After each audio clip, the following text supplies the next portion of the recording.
Not just they can do that on our airwaves, but that they can do that as one of us, as badge-carrying employees, as paid contributors to our sacred airwaves. Welcome to the BJ Show. Let's rock and roll. Rock and roll. Come on, everybody. Let's lose control. Brad and John, they're the ones to follow.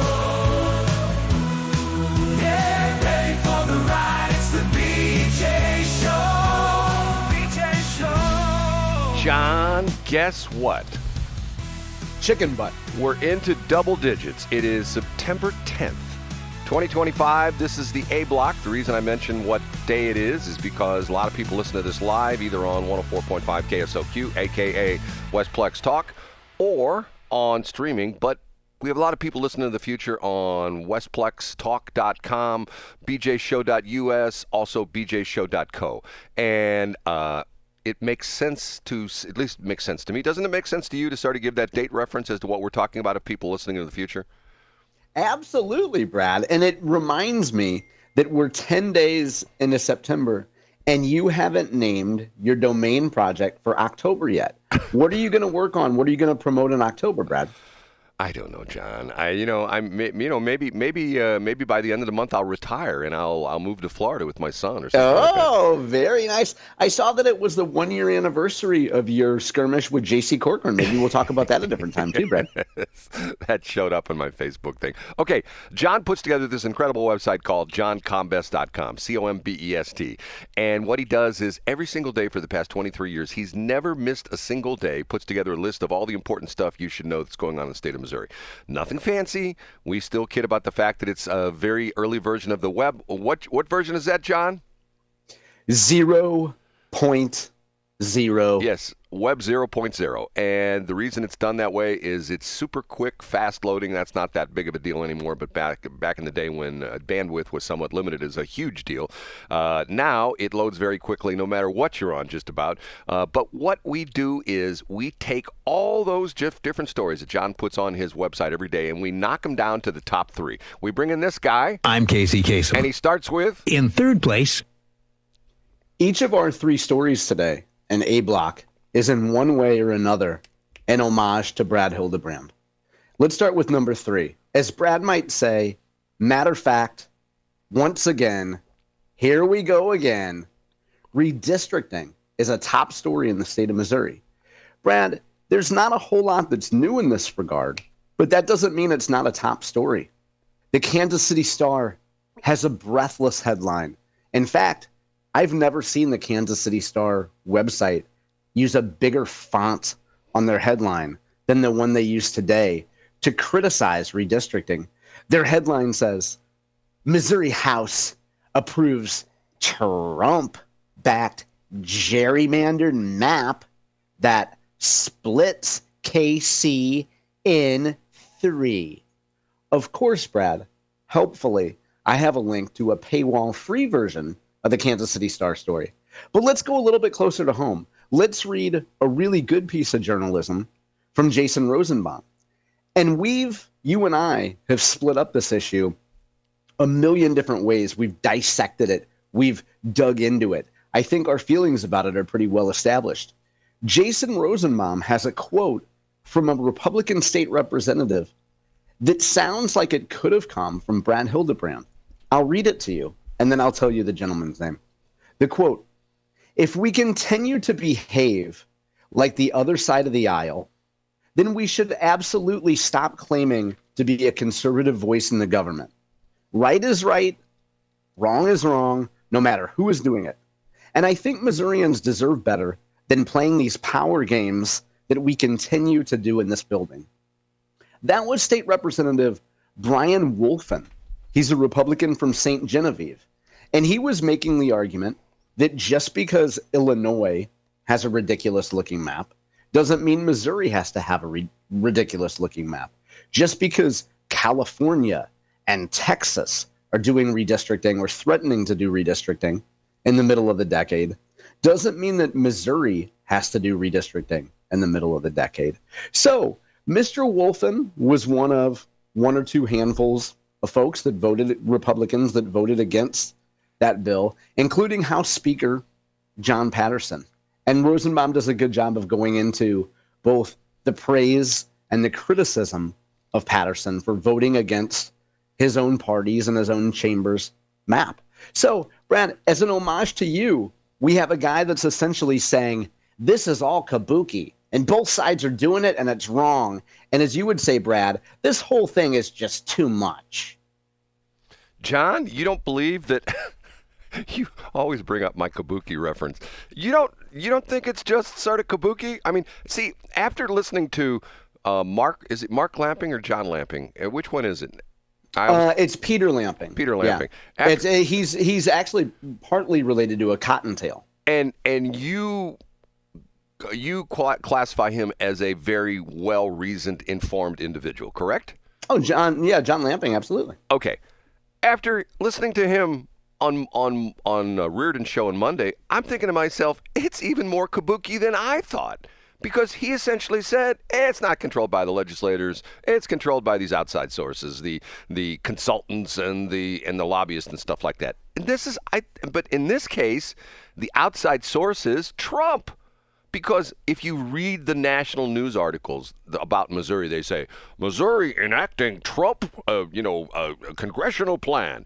It's not his plan. He just essentially said, hey, squeeze another Republican out of your state. Isn't that what he essentially said? He didn't give him a plan, did he? He didn't give him a map or anything, did he? Are you talking about Florida or are you talking about Missouri? No, Missouri. I mean, because Trump... Yeah, I think, Brad, we've talked about that for the last month or so. The debate has been whether this map originated in Washington, D.C. with the Trump team, or whether, as Kehoe claims, it was composed here in Missouri and as a Missouri first map. I mean, I think there's reasonable people on both sides who make an argument one side or the other.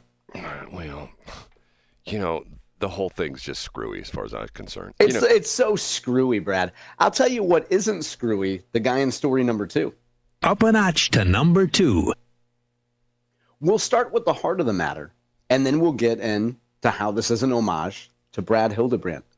U.S. Representative Bob Onder was on the Mark Reardon show yesterday, kind of giving an update on what the status is of the budget, and Onder says that they've been working essentially overtime to try to avoid a budget shutdown.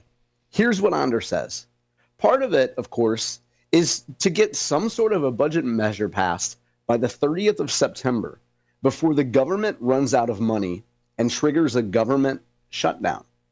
Onder goes on to say, the other thing we're considering is the NDAA, the National Defense Authorization Act, in which we are working to enact President Trump's peace through strength agenda and return the military to its overall purpose of keeping us safe and, if necessary, fighting our nation's wars, instead of being used as a vehicle for social experimentation like DEI, critical race theory, and so on. They go on to talk a little bit about the economy, the Bureau of Labor Statistics controversies about whether those numbers are accurate or not, whether they were accurate in the Biden administration versus the Trump administration. And then what I really like is that Reardon and Onder, I think Reardon was the one that brought this up.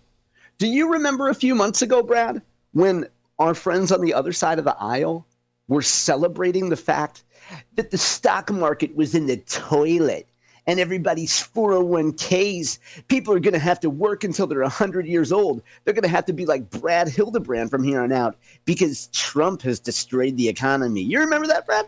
Yeah, it was pretty interesting because I think it's gone on to set a couple new records since then, hasn't it? Yeah, absolutely. I mean, the stock market is, I just checked this before we went on the air, Brad, just from the beginning of the calendar year, the S&P 500, which is the most, like, I think a lot of knuckle draggers, I don't mean to say Brad Hildebrand, but, a lot of knuckle draggers and mouth breathers quote the Dow. It's the Dow, bro. What's the Dow doing? The real index to watch is the S&P 500, which is up 9.6% this year, Brad. So, and if you look at where it was when all the tariff controversy was happening and when Democrats were celebrating the decline of the stock market, we're up way more than 9.6% from that point. So it's funny that you don't hear our friends on the left celebrate the decline in the stock market anymore because it's not a thing. Now, Brad, the part of the story that's an homage to you and really a service to our listeners is that I'd like to point out to folks that if you go to, say, Apple Podcasts, or you go to any podcast service, I'm guessing it's the same on Spotify, you'll see that the good folks at 97.1, both on Mark Cox's show and on Mark Reardon's show, and they may or may not do it on Annie Fry's show, I don't know, but they use AI to do an episode summary. You know, like it looks like they don't really use a human to read the stuff. So when I saw this pop up, Brad, the headline is, Congressman Bob Onder breaks down the latest news on Ellisville cold case murder. And I thought, well, that's pretty strange. That's the kind of story that would be in Brad's top 3 someday, because it's all over the local news, and Brad will surely glom onto an old-timey local story. But I thought it's weird that Bob Onder would be weighing in, excuse me, with his observations on the Ellisville cold case murder. But of course, it's not accurate. And I'm guessing what the podcast software does, when it does its AI thing, it just pulls something that was talked about during this hour. So, for example, Bob Onder's interview was 11 minutes out of an hour segment. And I'm guessing that AI just sees that in an hour-long segment, Mark Reardon talks about an Ellisville cold case murder. He also has Bob Onder on. And the infallible artificial intelligence brain says, watch the Brad and Bronjon show. And then nobody bothers to edit it. So as a service to our listeners, as a reminder, when you're looking through things that use a lot of AI, don't take it at face value. Maybe click on the Bob Onder link, read the transcript, and say, oh, Bob's not talking about Ellisville at all. You get what I'm saying there, Brad? Do you know who was talking about Ellisville? Mark Reardon was talking about it, and also Tim Fitch, Brad, was a guest on there. Right. He was the one who was talking about the cold case. Yeah, absolutely. Yeah. Right. So the broader point, Brad, which I'm making, is that maybe not everybody should rely on AI for original content. And when you do, you get a bunch of useless sludge that doesn't do anybody any good. Can I turn on my AI machine for a while, which I've cloned to sound like my voice? Yeah, that would be great, Brad. Okay. Hey, I heard I drove up to North County last night. It's so nice up there. You should spend the night in Belle Noor, Brad. I won't turn on my AI voice after all. Okay, we'll just move on to number 1. The number 1. Another homage to Brad Hildebrand, and really to a topic that we've almost beaten to death over the last year or so. Finally, Brad, the petition language for legalizing hemp products and putting them on the same level as other cannabis products. And as the Brad Hildebrands of the world would say, just blow the whole thing open. 4 versions of ballot language were submitted to the Secretary of State's office yesterday in an effort led by Epen Thampi. This would put hemp products, Brad, on the same level as other marijuana and cannabis products. Here's a great quote from Epen, as quoted by Rebecca Rivas in the Missouri Independent. Marijuana and hemp are one plant. They should be regulated in the same way. It should be a free, fair, and regulated market. Now, I linked to 2 stories today, Brad, about the initiative petition effort.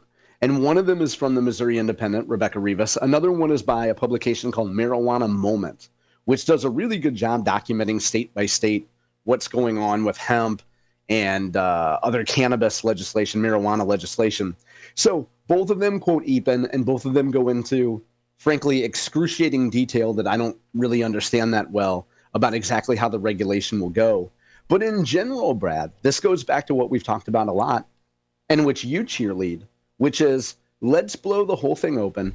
Why are we regulating one class of intoxicating cannabis products in one way, and then folks who might be on the outside of the alleged marijuana monopoly, why are we regulating them differently than those big corporate cannabis companies? So, Brad, if I recall correctly, you said you would gladly sign this petition when it comes to a supermarket parking lot near you. John, I'm the libertarian guy. You know, I'm such a libertarian. I'm essentially saying, let's have big places where you can go and you can buy hemp.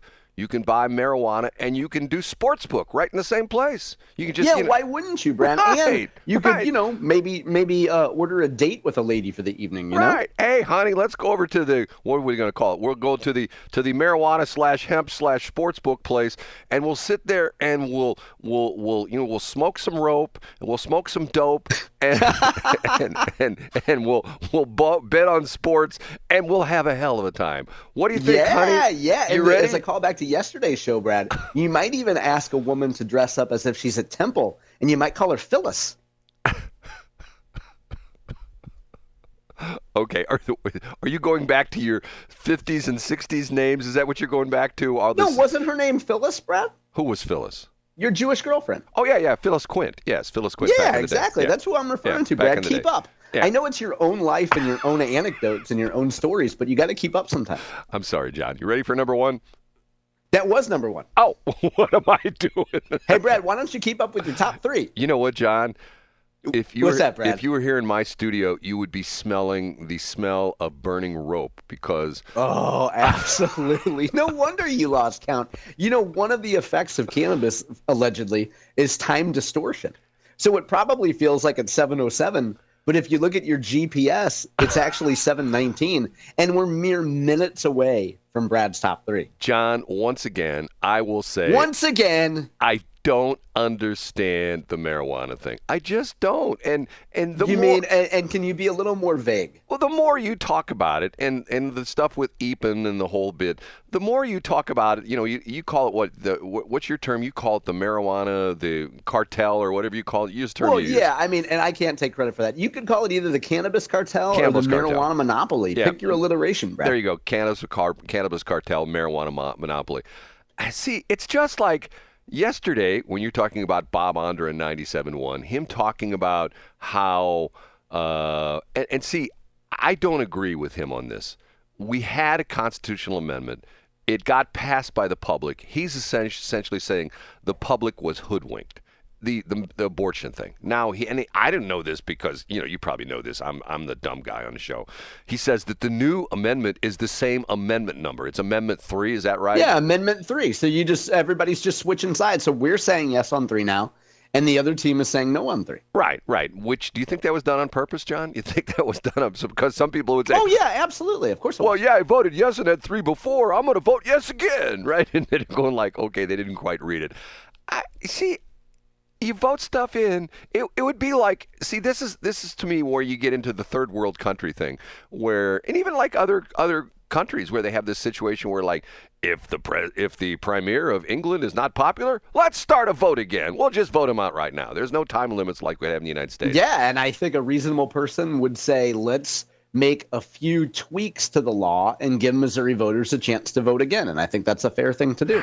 And Brad Hildebrand says, no. Don't give people a chance. You get one chance in life to vote on something, and then it's done. Okay, John. So let's vote on the gaming thing again. It just barely passed. Let's get rid of that gaming. Like we don't want Yeah, it. okay. Let's get the election is November. We could get rid of it before it starts in December 1st, right? You would like that. Then this time you might put some effort into reaching out to the people on both sides of the issue and getting some advertising. They're not going to touch me, John. I mean, they're Maybe you could send them a postcard and then say, I tried.